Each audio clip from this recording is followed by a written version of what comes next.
Gracias por acompañarnos en esta emisión del Mundo desde el Sur. Soy Aaron Romero. Vamos de inmediato con el tema. Venezuela, a través de sus autoridades, mantiene el funcionamiento institucional luego de pasar horas oscuras a principios de este mes de enero con la agresión militar de Estados Unidos y que dio con la muerte de más de 100 personas y también con el secuestro del presidente de este país, Nicolás Maduro, y también de la primera dama, Cilia Flores. Uno de los puntos centrales ha estado vinculado durante las últimas horas con la reforma de la Ley Orgánica de Hidrocarburos en el país. Todo esto para optimizar la explotación petrolera bajo principios de soberanía energética y, por supuesto, para actualizar este instrumento jurídico a la realidad geopolítica actual bajo la imposición de medidas coercitivas y los modelos exitosos que ha adaptado Venezuela para lograr levantar la producción petrolera. Por supuesto, vamos ahora a sumar la pregunta del día, ya que a lo largo de la jornada hemos sondeado la opinión de ustedes, los usuarios, sobre este tema. Algunos, por supuesto, ya han contestado. Tiene allí las preguntas, las opciones y el código QR para que participe. Precisamente, Venezuela avanza en la consolidación del comercio petrolero. Le preguntamos, ¿qué reafirma Venezuela con esta reforma parcial de la ley de hidrocarburos? Tiene varias opciones. Manejo soberano de la energía, aumento de inversiones internacionales, potencia energética renovada, control estratégico de los recursos naturales. Por supuesto, usted vota y al final de esta emisión tendremos los resultados.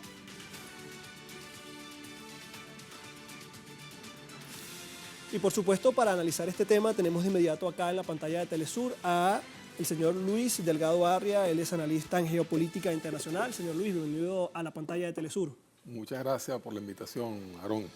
Señor Luis, sí, durante las últimas horas hemos visto a la presidenta encargada de Venezuela, Delcy Rodríguez, acompañar un proceso de consulta en torno a la ley de a la reforma de la ley orgánica de hidrocarburos en Venezuela. Le preguntamos, ¿esta reforma de la ley orgánica de hidrocarburos en Venezuela llega en un contexto muy puntual? Un país que ha resistido durante los últimos años bloqueo, medidas coercitivas y que, por supuesto, una reforma que no es algo particular, sino que ya también se ha hecho durante varios periodos de los últimos años de la Revolución Bolivariana. Háblenos acerca de esto. Bueno, mira, lo primero que hay que decir es que Venezuela ha llegado al punto en el que no solamente Estados Unidos, sino el mundo ha necesitado volver a tocar la puerta del gran proveedor energético del planeta, que es Venezuela. No es una concesión graciosa por parte de Occidente que esté tocándonos la puerta, sino que Europa agotó prácticamente todas sus reservas y Estados Unidos está en el punto donde ya lo que ellos llaman peak oil, que es decir, la meseta, el punto donde ya no es posible seguir produciendo a ese nivel de 10 millones y pico de barriles diarios que habían estado consiguiendo fundamentalmente a través de lo que llaman el esquisto, ¿no? Que es un tipo parecido al petróleo que se sacan de las profundidades de ciertas zonas y que tiene un conjunto de problemas asociados como que contamina las aguas, que genera pobreza, que genera grandes costos medioambientales y humanos. Pero ese modelo que fue seguido a propósito para quebrar a Venezuela, a Rusia y otros países de la OPEP, esa operación geopolítica llegó a su fin.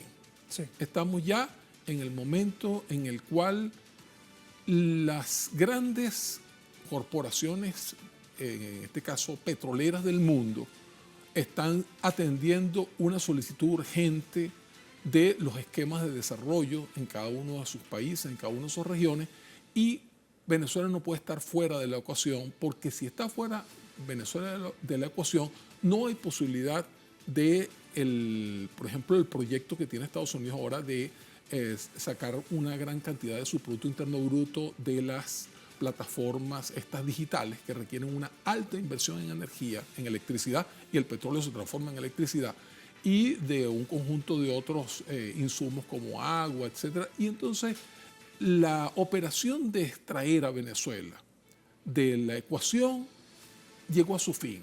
Y ahora estamos en el momento en donde de igual a igual Venezuela, junto con el resto de las petroleras del mundo, no solamente estadounidenses, sino europeas, de diversos países. Aquí estuvo, por ejemplo, una española recientemente hablando con Trump, diciéndole que fundamentalmente la razón por la cual hace falta incorporar a Venezuela es porque la capacidad instalada que tienen ellos para explorar, para extraer y para, digamos, transportar y comercializar, ya ha sido básicamente agotada en el resto del mundo y ahora hay que necesariamente, no le queda otra, que incorporar al actor principal de la ecuación.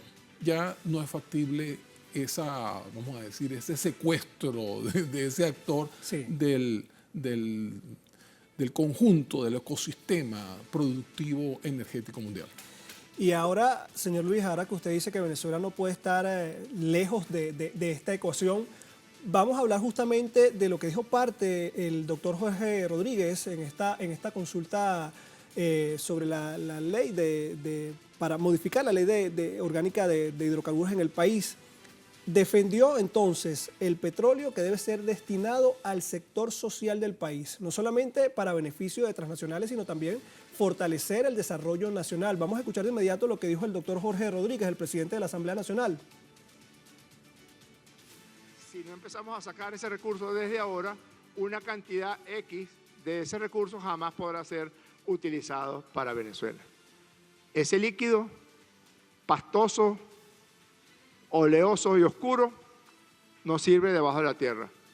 Cuando lo sacas, lo conviertes en hospitales, escuelas, autopistas, infraestructuras, salarios dignos para nuestras trabajadoras y para nuestros trabajadores, desarrollo, y aquí es donde está el verdadero kit de la cuestión.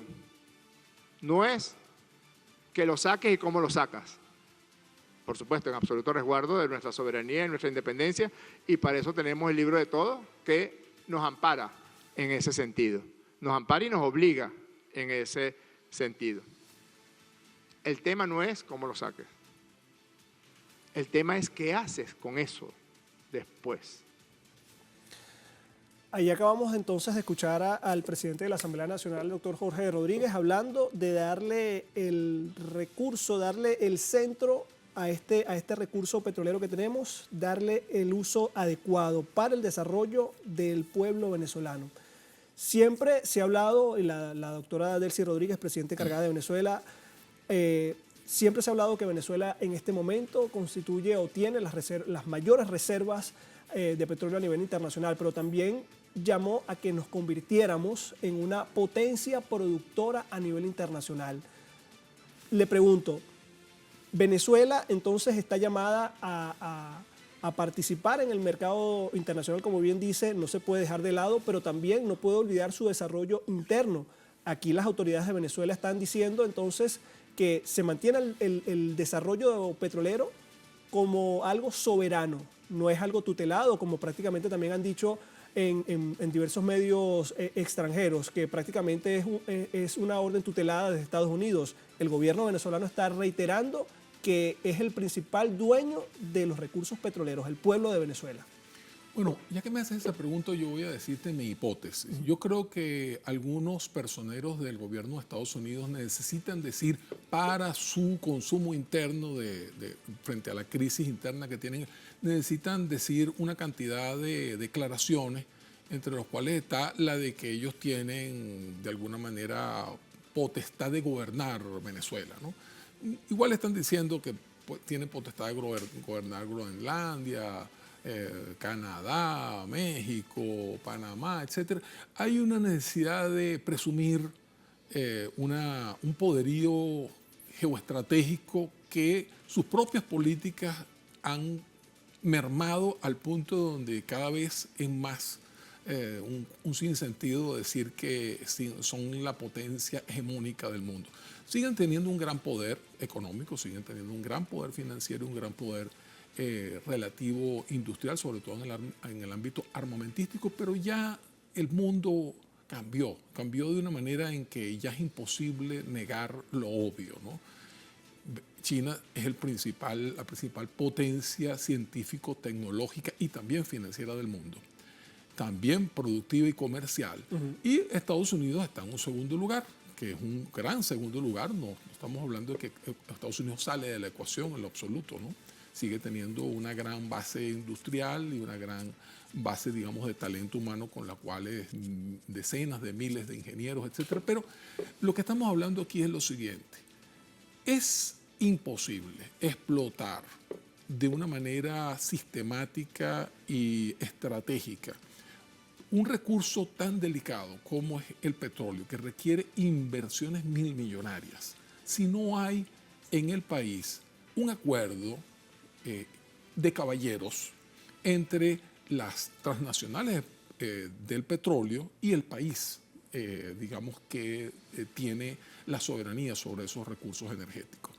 Y en todo caso, el gobierno de Estados Unidos hace un poco la intermediación, un poco como el lobby, digamos, diplomático para que eso se concrete. Pero es que eso es lo que nosotros siempre hemos querido. Hemos querido tener un relacionamiento de ganar, que gane las transnacionales de Estados Unidos, que gane el gobierno de Estados Unidos, porque eso le da una soberanía energética a Estados Unidos, pero sobre todo que gane el pueblo de Venezuela, que es el propietario del recurso. Entonces, eso es lo que nosotros hemos estado apostando, y qué bueno que ahora la realidad, como dicen, la realidad es terca, la realidad terminó imponiéndose. Lo que nos había anunciado Chávez, es imposible que el mundo se autoexponga a una situación de inestabilidad energética como es sacar a Venezuela de la ecuación.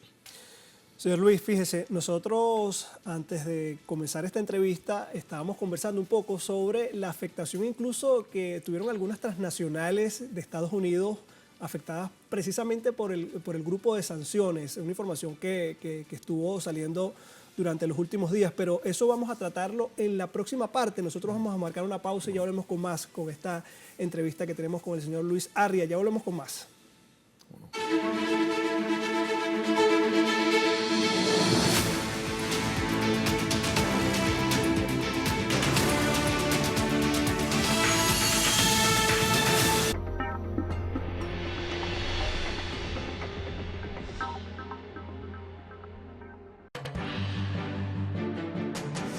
¿Qué tal? Les habla Jorge Gestoso. Te invito a que me acompañes en un nuevo programa en donde estaremos hablando sobre el presidente Daniel Noboa y sus políticas con otro notable invitado, Ernesto Flores Sierra, analista internacional y docente universitario desde Quito, solo por Telesur. Notables con Jorge Gestoso. Hoy, solo por Telesur.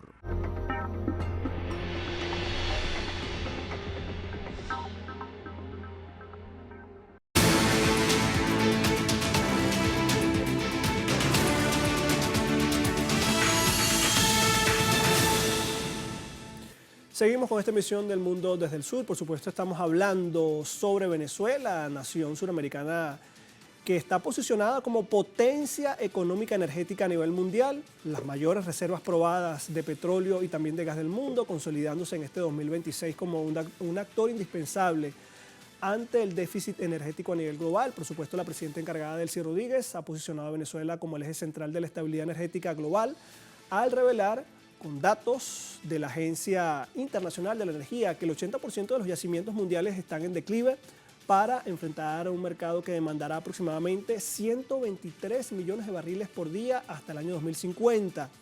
El gobierno venezolano entonces impulsa una reforma de la ley de hidrocarburos diseñadas para captar inversiones por más de 18 trillones de dólares bajo un marco de seguridad jurídica y estándares globales. Esta estrategia coordinada a través del Consejo Nacional de Economía busca no solo transformar a Venezuela en un gigante productor, sino también integrar al empresariado local y asegurar la soberanía operativa con mano de obra nacional, garantizando por supuesto el flujo del capital extranjero y que se traduzca en el desarrollo socioeconómico y eficiente de la energía a nivel mundial. Señor Luis, fíjese, al inicio del año hubo una reunión entre el presidente Donald Trump y unas transnacionales que por supuesto dejaron de operar aquí en el país, y uno de los representantes de esa transnacional justificó de por qué salió de Venezuela. Es precisamente por el grupo de sanciones, medidas coercitivas impuestas a esta nación suramericana. Sin embargo, Venezuela nuevamente tiende este puente, tiende el diálogo, y en esta última consulta, en donde se sumaron más de 80 propuestas, se sumó también la directiva de una de las transnacionales estadounidenses, Chevron, que tiene muchísimos años operando acá en Venezuela. Entonces, Venezuela no solamente mantiene una postura soberana sobre el uso de sus recursos, sino que también llama a los inversionistas, porque se precisan para llegar a esa meta de 3,2 millones de barriles por día, se precisan de inversiones para Venezuela y el apoyo, por supuesto, de las transnacionales. ¿Cuál es el mensaje también que transmite entonces Venezuela al decir están garantizadas las inversiones acá en el país, no solamente para las empresas nacionales, sino también para las empresas extranjeras? Bueno, volvemos al esquema de ganar-ganar. Fíjate, esa idea de que Venezuela puede ser sacada de la ecuación, no solamente evidencia que la operación que ellos construyeron fue una operación táctica. Ellos apostaron que en un lapso de 5 o 10 años de sanciones, incluso menos, Venezuela iba a perder su soberanía, iba a llegar un gobierno totalmente, digamos, complaciente pues, a los grandes intereses de estas transnacionales, y entonces ellos iban a poder hacer, su agosto pues, con recursos casi infinitos que hay aquí en términos energéticos, y entonces esa operación terminó saliéndole mal y ellos terminaron dándose un tiro, no en el pie, quizás en la pierna, para decirlo metafóricamente. Le salió el tiro por la culata y ahora tienen que volver a la realidad. Esa idea de que el petróleo de esquisto era sustentable, ellos vendieron que podían tener petróleo de esquisto para 30, 50 años, ellos mismos terminan reconociendo que es una ficción, en este caso industrial, ¿no? Entonces, en esta circunstancia, las mismas petroleras terminan televisadamente terminan reconociendo que la razón por la cual sale de Venezuela es por unas razones de orden político, pero que no habían razones de orden ni, que el acuerdo comercial entre las distintas transnacionales explotadoras de petróleo de Venezuela eran acuerdos beneficiosos para todas las partes y que continúan teniendo alto interés de volver a trabajar en términos cooperativos con Venezuela, y que simplemente están esperando el levantamiento de las sanciones, el levantamiento de las tensiones, porque producir petróleo es como, voy a poner una metáfora, es como operar un paciente. Tú no puedes tener al cirujano en un estado de angustia porque no es consustancial al trabajo. La inversión petrolera es una inversión que en las transnacionales tienen que invertir a 20, 30 y a veces hasta 40 y 50 años para tener son plantas sumamente complejas. Hace falta invertir en taladros, hace falta invertir en refinerías, en tanques para almacenar, en oleoductos, en gasoductos. Hace falta una gran inversión en talento humano, miles de ingenieros, miles de técnicos especializados en las diversas cadenas del petróleo. El problema que nosotros tenemos en Venezuela es que nosotros no entendemos que el petróleo. Del petróleo, mira, el petróleo se saca, este bolígrafo está hecho con petróleo, esos lentes que tú tienes están hechos con petróleo, todos los plásticos son petróleo, pero los petróleos es todos los aceites, prácticamente de todos, de los aviones y de los carros y de cualquier máquina. Entonces, el petróleo está en todo lo que, el set que está aquí, todo lo que es polímero, sacado del petróleo. Entonces, el petróleo tiene miles de subproductos. Y el petróleo del cual se sacan más subproductos es el petróleo pesado. No como se dice que el petróleo pesado solamente se utiliza como asfalto, como granzón, que es un petróleo de mala calidad. No, es el petróleo que tiene mayor cantidad de subproductos. Es verdad, tiene procesos de refinación altamente complejos y requieren, por lo tanto, refinerías muy especializadas. Pero el asunto es que todas las refinerías, casi todas las refinerías de Texas, fueron hechas para refinar el petróleo venezolano. Entonces, esa reconvertir una refinería para petróleo pesado con altos contenidos de azufre, como es el caso de Venezuela, hacia petróleo liviano o petróleo de esquisto es algo muy costoso que además demora décadas en hacer la reconversión. Entonces, es obvio que ellos necesitan este tipo de insumo. Su parque industrial energético está hecho para refinar este petróleo. Somos un país que siempre hemos sido un proveedor seguro, confiable, cercano y barato para la economía de Estados Unidos y en general toda la economía del hemisferio occidental. Entonces es de sentido común retomar las relaciones, que es lo que están haciendo, que es lo que se terminó imponiendo la tesis de Chávez y la tesis del presidente Maduro de que no había razones objetivas, económicas ni jurídicas para mantener una situación de tensión que nosotros nunca buscamos. Y fíjese, señor Luis, que a raíz de la agresión militar que sufrió Venezuela, luego de ese periodo prácticamente salieron de los grandes medios, de las grandes corporaciones privadas, la falsa acusación o el falso discurso de mantener a un gobierno ligado al narcotráfico. Ya esa falsa narrativa incluso desapareció de los medios, ¿no?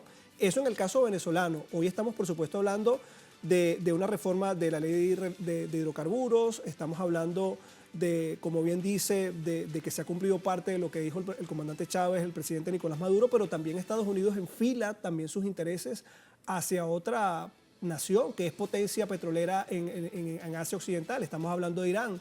De hecho, vemos con fanfarria cómo el gobierno estadounidense dice que tiene un mayor despliegue naval cerca de Irán que el que tuvo acá en Venezuela, y amenaza a este gobierno de la República Islámica de Irán con aliados, le impone condiciones diciendo que tienen que entregar también todo el uranio, pero se queda como de lado que Irán tiene la tercera reserva de petróleo a nivel mundial, y es un petróleo que, a diferencia del venezolano, no es un petróleo extrapesado, sino liviano. Y por supuesto que este petróleo también beneficia o también ayuda a la economía de China, esto por su cercanía de Asia Occidental, el Golfo Pérsico, también el petróleo iraní también ayuda incluso al eje europeo. Entonces, si uno un poco se pone a sacar el análisis del hemisferio de América Latina, también vemos que Estados Unidos busca también ese petróleo, esos más de 200.000 millones de barriles que tiene Irán. Sí, el ecosistema energético mundial cada vez, vamos a decirlo de esta manera, cada vez el espacio de donde sacar esa energía cada vez se reduce más. Hoy creo que estamos ya, superamos la fase de el 80% de los campos petroleros del mundo ya han sido agotados. Solamente quedan 20%. Y paradójicamente, Venezuela e Irán siguen siendo, Venezuela es la mayor reserva y creo que Irán es la tercera o cuarta reserva mayor del mundo. Entonces, es de perogrullo, es obvio, se cae de Maduro, decimos aquí en Venezuela, que tenemos que llegar a un acuerdo porque la tensión es inconveniente para las transnacionales, para los gobiernos de Occidente, por supuesto para los pueblos del sur mundial donde están estos petróleos, ¿verdad? Pero también para toda la sustentabilidad del negocio. Entonces, lo que estamos aquí evidenciando es que esta operación, tú me hacías la pregunta, a mí se me ocurría esta metáfora. Mira, hubo un mago muy famoso estadounidense que dijo que él iba, delante de todo el público, iba a desaparecer la Estatua de la Libertad. Y llamó y convocó a toda la población de Nueva York para que vinieran a ver cómo él hacía la operación de desaparecer frente a los ojos del mundo la Estatua de la Libertad. Entonces, construyó como la mayoría de los magos que son truqueros, ¿verdad? Construyó todo uno para hacer que la gente se distrajera viendo algo mientras él hacía una operación. Y esa operación, por supuesto, es un truco, ¿no? Imposible desaparecer la Estatua de la Libertad, que está como una especie de islote ahí cerca de Manhattan, ¿no? Y entonces, eso es la misma operación que quisieron hacer diciendo que el mundo podía prescindir de Irán, de Rusia, de Belarus y de Venezuela, que son los grandes poseedores de la reserva. Esa operación tiene patas cortas y ahora ellos mismos están reconociendo que la estatua de la libertad petrolera sigue estando de pie. Y somos nosotros, es Irán, es Rusia. Y entonces, para que se mantenga la lógica en la cual está funcionando el imperialismo capitalista, requiere en este momento de la historia en que el dólar está tambaleándose, en que Europa quedó desangrada con la guerra en Ucrania, requiere de nuevo retomar la sensatez. Y eso es lo que estamos viendo ahora con este nuevo llamado a que renegociemos los términos en los cuales podemos seguir conviviendo en el mundo. Por supuesto, entonces, ¿será que estaremos rápidamente, antes de finalizar la emisión, será que estamos en la presencia de un imperialismo estadounidense que está en retroceso, más que esta imposición que pretende verse como un gobierno fuerte? ¿Será que está en retroceso realmente? Obviamente ellos mismos lo reconocen, pues todos los datos de crecimiento económico, de crecimiento industrial, de Producto Interno Bruto, de reservas energéticas, de reservas financieras, todos los datos indican que Estados Unidos apostó a un capitalismo, digámoslo así, de orden estrictamente financiero, ¿verdad? Y con ese capitalismo se produjo un fenómeno que es que hoy día el 1% de la población de Estados Unidos tiene mayor riqueza que el resto del 90% del país. Es un extremo de la desigualdad y eso es insustentable. Estamos viendo ya manifestaciones en prácticamente todas las grandes ciudades de Estados Unidos, no solamente por la locura que está haciendo el ICE, sino porque las personas dicen no es sustentable, ya los estudiantes no tienen cómo pagar sus deudas para estudiar en la universidad, los padres de familia no tienen cómo pagar la electrificación y la renta, y el problema de las drogas en Estados Unidos tiene que ver con un modelo que está demostrando que es fallido. Por lo tanto, ellos tienen que repensar su gobernabilidad porque si no, corre riesgo tanto el Partido Demócrata como Republicano de ser castigados fuertemente en las elecciones, quizás no de inmediato, 5 años, pero a 10 años corren un riesgo grave de quedar expuestos en que el modelo fue un modelo completamente, digamos, contrario a los intereses de las mayorías y por lo tanto totalmente suicida, ¿no? Incluso también para los partidos del estatus. Señor Luis, muchísimas gracias entonces por acompañarnos en este análisis. Por supuesto, Venezuela va a seguir, como usted dice, en el centro del comercio energético mundial. Muchísimas gracias de verdad nuevamente. Gracias por la invitación, un honor hablar con nuestra gente de Telesur. Y por supuesto, antes de terminar nuestra emisión del Mundo desde el Sur, vamos a ver los resultados de la encuesta que les estuvimos haciendo durante la jornada. Ahí estaba el tema: Venezuela avanza en la consolidación del comercio petrolero. La pregunta: ¿qué reafirma Venezuela con esta reforma parcial de la Ley Orgánica de Hidrocarburos? La opción más votada, por supuesto, con el 61%, manejo soberano de la energía. Tiene también el aumento de las inversiones internacionales con un 18%, potencia energética renovada con un 3% y un 18% de ustedes votó control estratégico de los recursos naturales. Gracias, audiencia de Telesur, por participar. Será hasta la próxima. Manténgase con nosotros, con Telesur.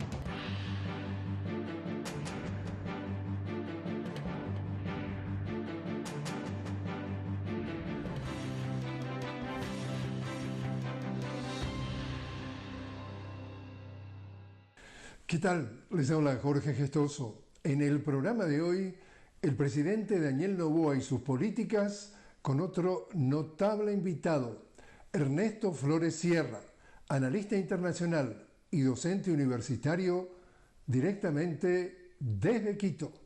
Ernesto Flores Sierra, una cálida bienvenida al programa. Saludos, muchas gracias. Vamos con información de último minuto, nos lleva hasta La Habana, en Cuba. En imágenes vemos a llegar al presidente Miguel Díaz-Canel junto a también el Poder Ejecutivo y el pueblo cubano que rinde esta jornada en la tradicional marcha de antorchas, tributo al héroe nacional José Martín, su aniversario 173 de su natalicio, también para saludar el centenario del natalicio del comandante y líder de la revolución cubana, Fidel Castro Ruz. Parte de las actividades programadas en esta jornada